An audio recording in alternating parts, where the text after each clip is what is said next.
روزہ ڈھال ہے۔ روزہ تین چیزوں سے ڈھال ہے۔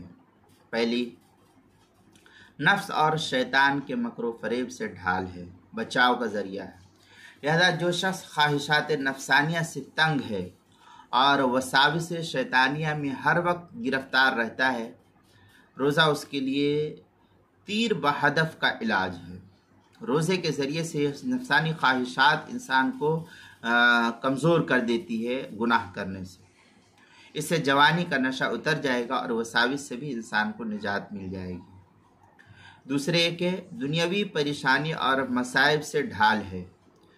جو آدمی کثرت سے روزہ رکھے گا، دنیا کے مصائب اور پریشانیوں سے وہ شخص محفوظ رہتا ہے۔ تیسرے کہ قیامت کے دن دوزخ کے عذاب سے ڈھال ہوگا اور پل صراط سے گزرنا انسان کے لیے بالکل آسان ہو جائے گا۔ اس سلسلے میں کافی تفصیلی بحث جو ہے علامہ طیبی رحمۃ اللہ علیہ نے شرح مشکات کے اندر نقل کی ہے۔ وہ اس طریقے سے الجنہ الترس يحتمل أن يراد به الصوم بدفع الرجل عن المعاصي لأنه يكسر النفس كما يدفع الجنة۔ اس طریقے کے الفاظ جو ہے شرح طیبی علی مشکات المصابیح صفحہ جلد نمبر 4 صفحہ نمبر 139 پر اس کو نقل کیا گیا ہے۔